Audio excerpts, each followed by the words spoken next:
gentlemen, quick question. I know you've been outspoken about Rush Limbaugh.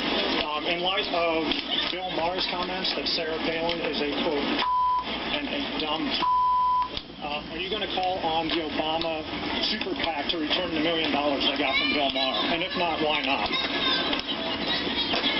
Why are you refusing to condemn that remark, ma'am? Why don't you condemn it? Do you find that okay, discourse? Actually, another quick question. I know you put out a statement about Rush Limbaugh condemning his remarks, understandably. Have you put out a similar statement calling on the president's super PAC to return the $1 million that he got from Bill Maher? Why not? Is that an acceptable thing to call a woman? So I guess the headline is you're refusing to call what Bill Maher said about Sarah Palin offensive. You know what? I'm supposed to be at the intelligence committee meeting. Okay, I got it. I'll give you another shot. Wow. Two congresswomen, Sheila Jackson-Lee and Jan Schakowsky, both condemned Rush Limbaugh, but then when confronted on the issue of Bill Maher and his comments about Sarah Palin, utter silence. Joining me now, co-hosts of The Five. They deal with Becca 5 days a week. They deserve badges of courage. Dana Perino and Kimberly Guilfoyle. See, look, this tape is funny to me. On the one hand, but it's also sad. Because it's selective, moral, outrage, double standard hypocrisy. Well, and it's also typical. And typical. What did we expect? I think when everybody was in the throes of late last week and into the weekend, it was like, ugh.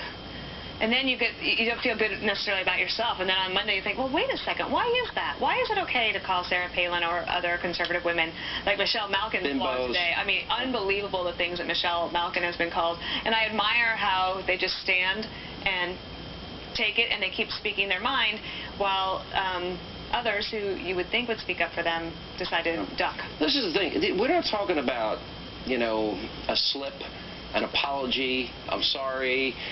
This is repeated, including the use of the C word. It's pervasive. And the president took $1 million, and then this week he lectured us repeatedly about the coarseness of the culture and the tone and the discourse in the country. So you see, when confronted, they have no answer. Yeah, it's terrible. I mean, there's a war against women, conservative women, being levied by the left on a consistent and persistent basis. It's really disgusting to me because the attitudes are very misogynistic, and they turn a blind eye to it. Where I think there should be leadership by women to support all women, whether your policies are support the left or the right. Why is it okay? It's such a double standard, and the president, is buying into it too because I guess he wants the $1 million instead of showing leadership and support. I think the president's opportunity for what we call a sister soldier moment is gone. I mean, when asked about it at the press conference, while he was lecturing us about discourse in the country, he should have said, based on this, I'm asking my super PAC to, And then they try to get off on a technicality by saying, well, legally, he's not allowed to tell his super PAC. Now, while that might be true, he could have decided not to send out his very top aides to go and fundraise for this PAC that Bill Maher runs. Yeah. That's what they announced today. And so there's a direct nexus. And David Axelrod is scheduled to go on his program. And then they say with a straight face there's a war on women. I'm like, okay, what are we then going to say about that the Taliban does to women? Because let's get some perspective here. And the sister soldier moment could have come from either of those two congresswomen who all of us would have been like, good job. Nice, absolutely. Tell everybody to knock it off. Kirsten Powers wrote a great column about this double standard. She did. Yeah. Absolutely, she's right, and she had the courage to stand up and do the right thing. Where are the rest of the people? I'm looking for courageous moments and rhetoric for them to stand up and do the right thing, and they're just not doing it. And I'm not surprised, by the way, at all, of once again an example of an abdication of leadership from President Obama. This is a teachable moment for him, a leadership moment, and he's letting it pass. Is it fair to say, then, that Democrats really don't care?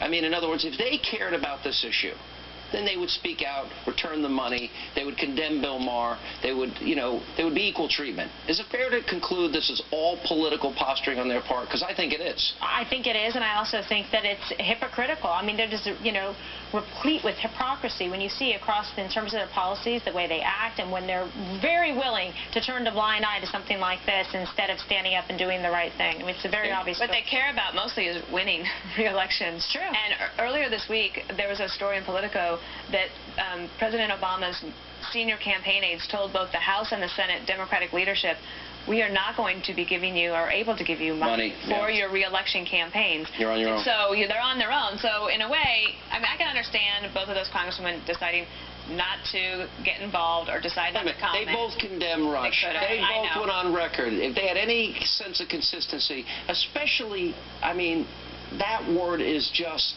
so foul and so vile and so over the top. It was off the top of his head. He's like, this is in this comedian's monologue. And by the way, it's not the first time, and he said worse, and he said it about a lot of women, and he does it all the time. And it won't be the last, but they're happy to take the cash, aren't they? It's interesting. Desperate for a check. Then we can just say anything if you donate $1 million. We just give them the look, though. Conservative women have to have a... Yeah, give the look, freeze them. I've taught Kimberly how to do it. What's the look? Yeah, Show me. There's a look and a sniff. You ready? It's deadly. Go ahead. Let me see. Did you learn that from your press secretary? I don't know. I didn't realize that I did it until Kimberly pointed it out on the 5. So that look probably 9 out of 10 times goes to Beckel. Yes, and one once other a week person. to bowling. Bowling gets it.